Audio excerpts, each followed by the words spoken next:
దివిలోని దూత గణములు సైన్య సమూహమై దిగి వచ్చిరి.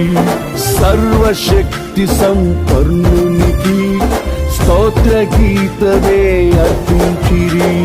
సర్వలోక కళ్యాణముకై లోక పాప పరిహారముకై దిగి వచ్చిన యేసు పూజుడని ఆర్భటించి కీర్తించెనుగా.